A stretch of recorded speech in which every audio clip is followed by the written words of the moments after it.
Hey guys, welcome to the video. तो guys, इस video में हम बात करने वाले हैं इंग्लिश के बारे में। अगर आप तैयारी कर रहे हैं DSSB TGT एग्ज़ाम के लिए 2025 में जो होने वाले हैं, और ये किसी भी सब्जेक्ट स्पेसिफिक एग्ज़ाम के लिए नहीं है। आपका कोई भी सब्जेक्ट हो, साइंस, मैथ, इंग्लिश लैंग्वेज या कोई भी अदर सब्जेक्ट हो, जनरल इंग्लिश तो सभी का पार्ट है, जो कि आपके पार्ट ए में आती है। और मैं कौन हूँ, मैं आपको ये क्यों पढ़ा रहा हूँ, क्योंकि देखिए मैंने DSSB TGT नेचुरल साइंस 2021 का एग्ज़ाम क्वालिफाई किया है with 133 marks at that time. तो मैंने काफ़ी अच्छे मार्क्स के साथ ये एग्ज़ाम क्लियर किया और अभी करंटली मैं ये जॉब कर रहा हूँ। तो गाइस, चलिए शुरू करते हैं अपनी इंग्लिश से। भाई, साथ में हमारी जो सीरीज़ चल रही है साइंस की, वो चलती रहेगी। तो इस तरह की छोटी छोटी वीडियोस कभी कभी मैं बीच में डालता रहूँगा, जैसे मुझे टाइम मिलेगा। वैसे तो अभी भी मुझे स्कूल जाना है थोड़ी देर बाद, लेकिन कोई नहीं, थोड़ा बहुत एडजस्टमेंट मैं कर सकता हूँ। तो गाइज, हम इंग्लिश की शुरुआत करेंगे एक शब्द से जिसका नाम है सिंटैक्स।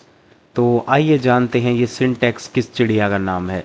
वैसे तो सिंटैक्स का हमें पता होगा, एक ऐसी ऐसी टंकी आती है जो छत पर हम रखते हैं सिंटैक्स की। खैर, वो एक अलग चीज़ है, वो एक टंकी का नाम है। यहाँ सिंटैक्स का मतलब है वाक्य रचना क्रम। किस तरह से वाक्य बनाया जाता है, क्रम से किस तरह शब्दों को रखा जाता है, ये होता है सिंटैक्स। अब ये बच्चों वाली चीज़ पढ़ाना क्यों ज़रूरी है? बिल्कुल ज़रूरी है, क्योंकि बहुत से लोगों के माइंड में ये चीज़ क्लियर नहीं होती कि क्या सब्जेक्ट है, क्या वर्ब है, क्या ऑब्जेक्ट है। तो देखिए, इंग्लिश में जो लिखने का तरीका होता है, हम कोई भी एग्जाम्पल लिखते हैं, कोई भी ऐसा सेंटेंस लिखते हैं, लाइक मैं ये पेन का कलर चेंज कर लूँ, तो ब्लू बैकग्राउंड पर ब्लू कलर सही नहीं लग रहा, तो हम इसको ग्रीन ले लेते हैं, डार्क ग्रीन। यस, अब सही है।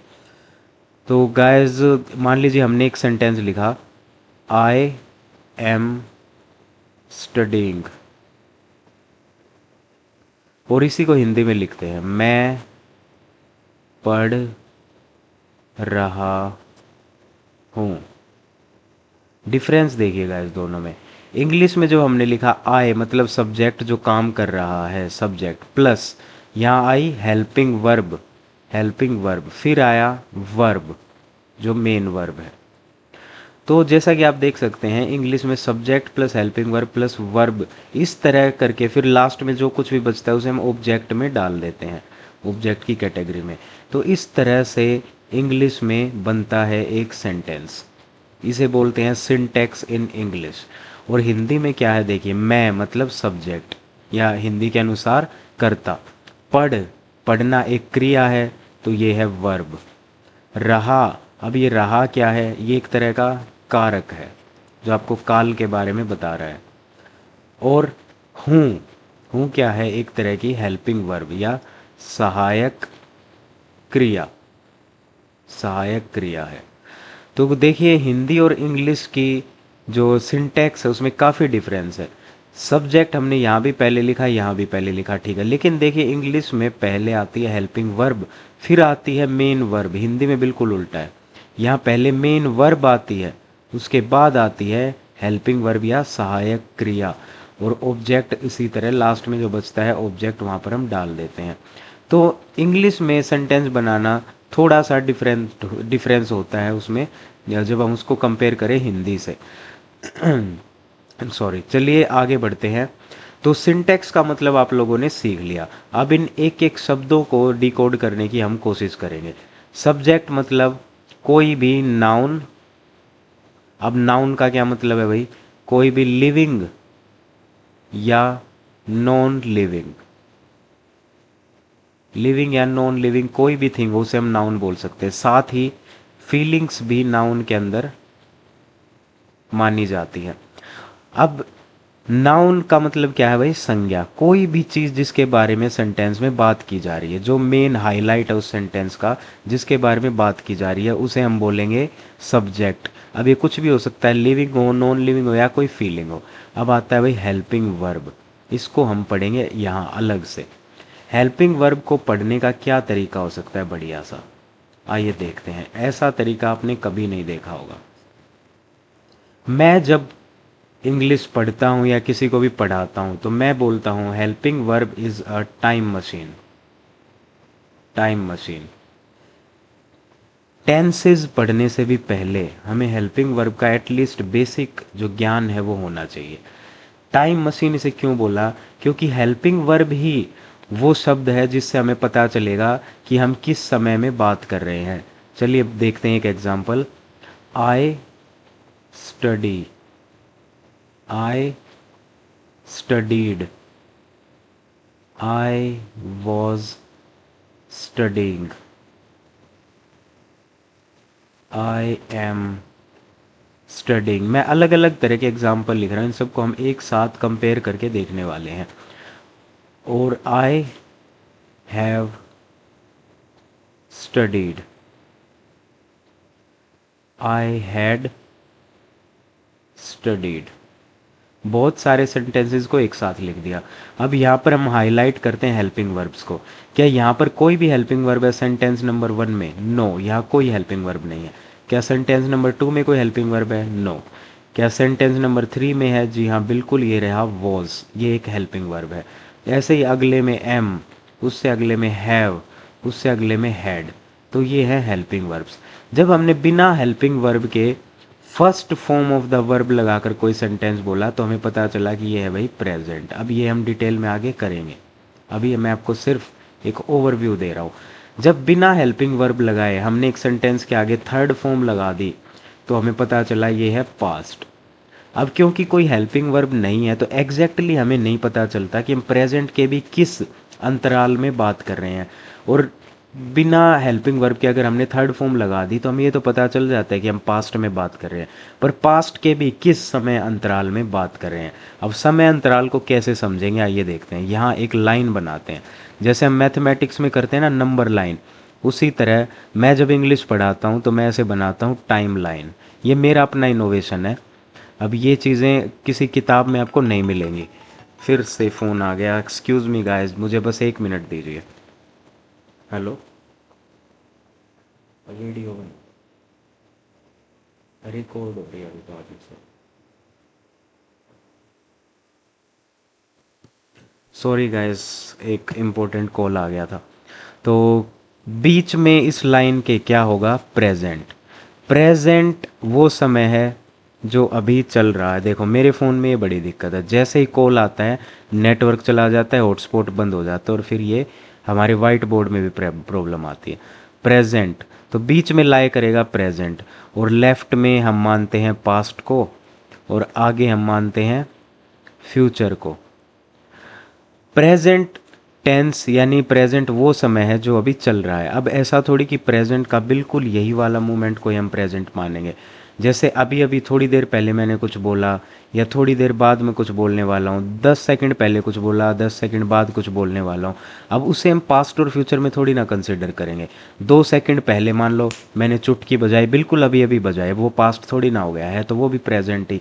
या 2 सेकंड बाद मैं चुटकी बजाने वाला हूँ, अब ये भी तो प्रेजेंट ही है।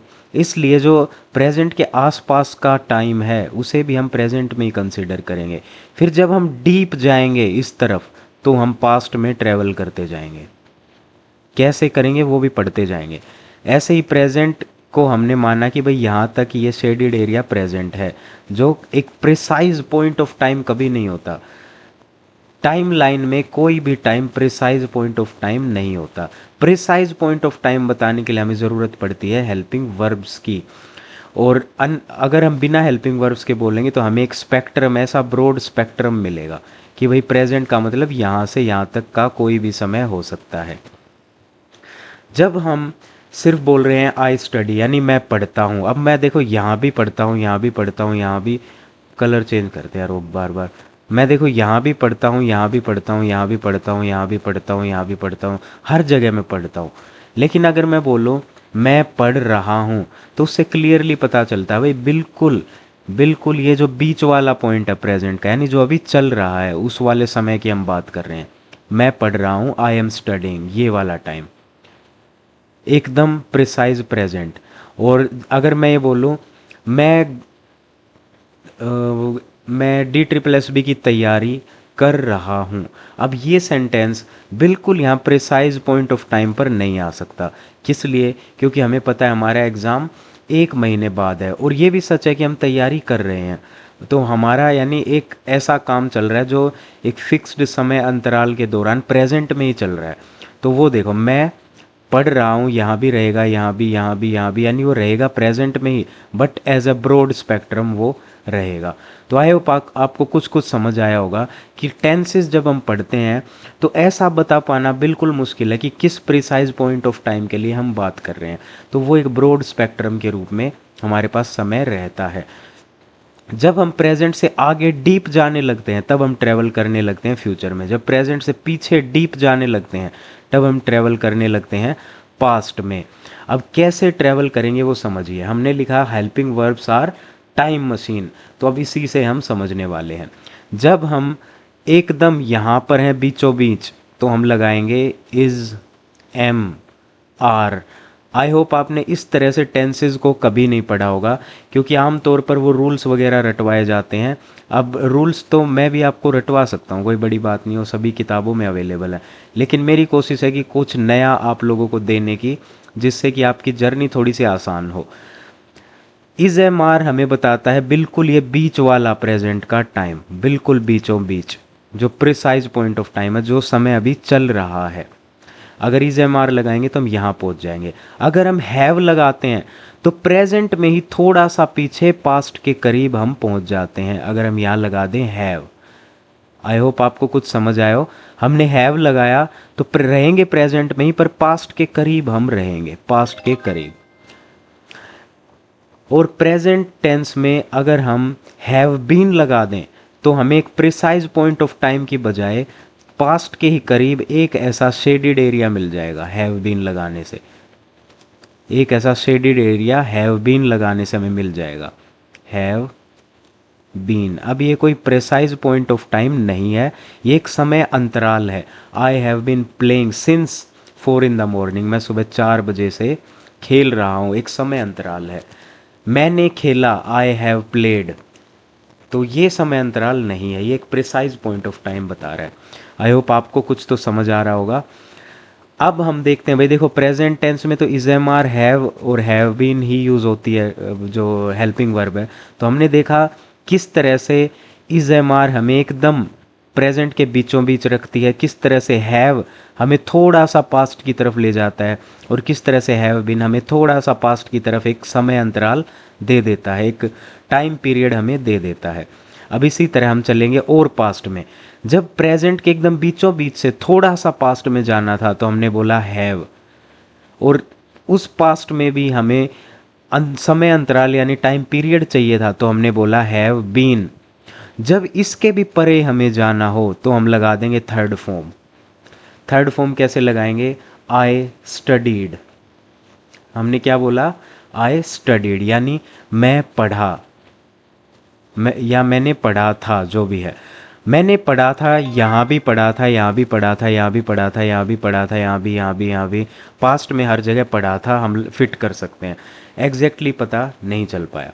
फिर पास्ट में एक हेल्पिंग वर्ब का यूज़ होता है जो है हैड।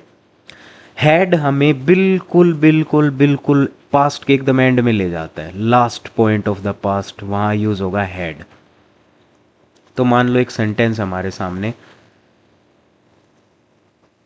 मैं खेल रहा था, तो हम बोलेंगे आई प्लेड, बिल्कुल सही। लेकिन इसी को ऐसे बोले, मैं खेल रहा नहीं, इसको और ज़्यादा डीप बनाते हैं, रुको रुको रुको।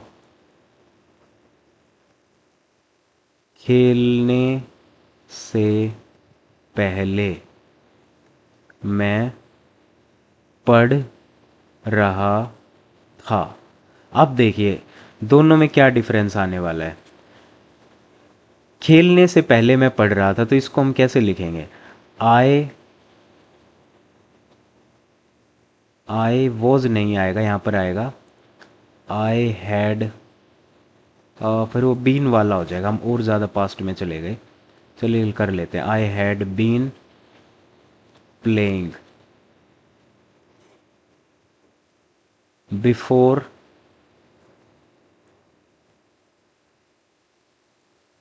नहीं, मैंने गलत कर दिया गाइस, गलत कर दिया, बिल्कुल गलत कर दिया। यहाँ क्या आएगा, आई हैड बीन स्टडिंग, पहले पढ़ रहा था ना तो वो आएगा, स्टडिंग बिफोर प्लेइंग। अब यहाँ चाहे तो हम ऐसे भी लिख सकते थे, I had been studying before I was playing, पर वो सेंटेंस फिर बार बार वर्ड्स रिपीट करना ज़्यादा अच्छा नहीं लगता। तो मतलब एक ही, I had been playing before studying. यहाँ देखिए हमने क्या किया, I had been studying before playing, यानी हमने बिफोर लगाकर बताया कि हम पास्ट में थे, फिर हैड बीन लगाकर बताया कि बिफोर से भी पहले कुछ हो रहा था।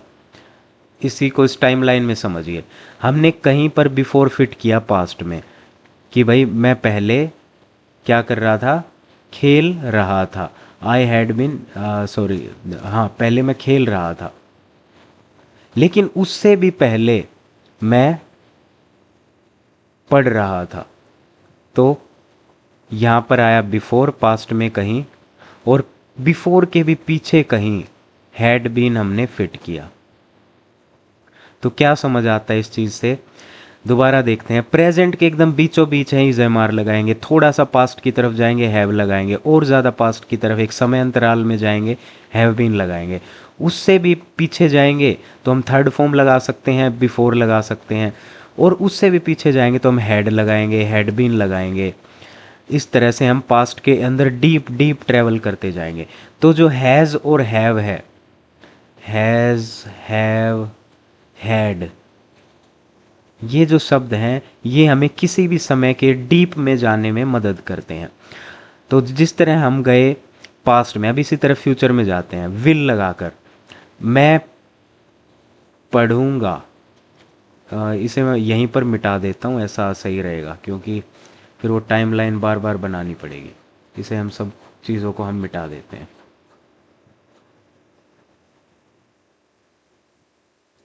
अभी मैं लिखता हूँ यहाँ पर, मैं पढ़ूंगा, तो आई विल स्टडी, और एक सेंटेंस लिखते हैं, मैं पढ़ने के बाद खेल रहा होऊंगा, पढ़ने के बाद मैं खेलूंगा। तो I will play, I will play after studying. तो देखिए यहाँ पर क्या हुआ, जब हमने सिंपल बोला आई विल स्टडी, तो हम प्रेजेंट के बाद कहीं भी थोड़ा सा फ्यूचर में चले गए। अब यहाँ भी विल आ सकता है, यहाँ भी, यहाँ भी, यहाँ भी। विल हमें जनरली फ्यूचर में कहीं भी ले जा सकता है, लेकिन अगर हमने पहले बोला I will play after studying, यानी पहले काम हुआ आफ्टर वाला, आफ्टर यहाँ कहीं लाए करेगा आफ्टर, और फिर हमने बात बोली विल वाली, तो विल उससे भी ज़्यादा डीप हमें ले गया, यहाँ पर आ जाएगा विल। अब मान लो इससे भी ज़्यादा डीप में जाना हो तो हम फिर विल हैव का यूज़ करते हैं, विल हैव। उससे भी ज़्यादा डीप में जाना हो, एक बार रिवाइज करते हैं। तो ये सभी एग्जाम्पल्स थे, और इसको ऐसा करते हैं, टाइम लाइन को दोबारा हम ड्रॉ करते हैं ताकि एक मैं अच्छे से इसको लिख पाऊँ। यहाँ सब कुछ कंजस्टेड हो गया है, दोबारा से लिखते हैं सब कुछ। मिट जा भाई, ये रबड़ बड़ा कैसे होता है, आई थिंक इस, नहीं ये तो पेज बड़ा हो रहा है, चलो पेज को छोटा करके मिटा देते हैं।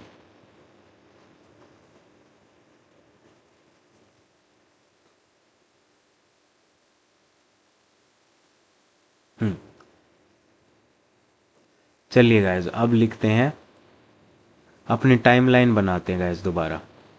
ये हमने बनाई एक टाइमलाइन, ये हमने बनाई टाइमलाइन। टाइमलाइन के बिल्कुल बीचों बीच रहेगा प्रेजेंट, जिसे हम डिफाइन करेंगे इज, एम और आर से। थोड़ा सा पास्ट में हमें जाना है तो हम लगाएंगे हैव, और पास्ट में हमें प्रेजेंट और पास्ट के बीच हमें थोड़ा सा समय अंतराल चाहिए, तो हम लगाएंगे हैव बीन। और फिर पर्टिकुलरली पास्ट में जाना है तो हम थर्ड फॉर्म लगा सकते हैं। और ज़्यादा पास्ट में जाना है तो हम बिफोर जैसे शब्दों का यूज़ कर सकते हैं। और ज़्यादा बिल्कुल पास्ट में जाना है तो हम हैड लगा सकते हैं। और ज़्यादा पास्ट में हमें समय अंतराल चाहिए तो हम हैड बीन लगा सकते हैं। हाँ, इतना ही गाइस। तो हैड हमें पास्ट के एकदम एक्सट्रीम में ले जाएगा। इस तरफ है पास्ट, इस तरफ है फ्यूचर, और यहाँ पर है प्रेजेंट। मैं थोड़ा सा इसको ऊपर कर देता हूँ, आपको दिख नहीं रहा होगा, है ना? ठीक है, थोड़ा इसको इधर ले आते हैं। हाँ, अब अगर हमें फ्यूचर में जाना हो तो हम विल लगाएंगे। और अगर हमें फ्यूचर में और भी आगे जाना हो तो हम विल हैव लगाएंगे। अगर हमें फ्यूचर में आगे एक समय अंतराल चाहिए, टाइम पीरियड चाहिए, तो हम विल हैव बीन लगाएंगे। तो गाइज आई होप आपको कुछ कुछ समझ आया होगा कि हेल्पिंग वर्ब से हम किस तरह टाइम में ट्रेवल करते हैं।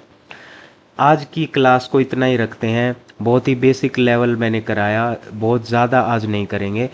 अगर आगे मुझे टाइम मिला तो इसी को और ज़्यादा हम एक्सटेंड करके पढ़ेंगे। आपका बहुत बहुत धन्यवाद इस वीडियो को देखने के लिए। आई होप मैंने आपको कुछ नया दिया होगा। इसी तरह और भी कई सारी ट्रिक्स लगाकर हम इंग्लिश को पढ़ सकते हैं। ये वीडियो देखने के लिए आपका बहुत बहुत धन्यवाद। Please like, share, subscribe. Ta-ta, bye bye, sayonara.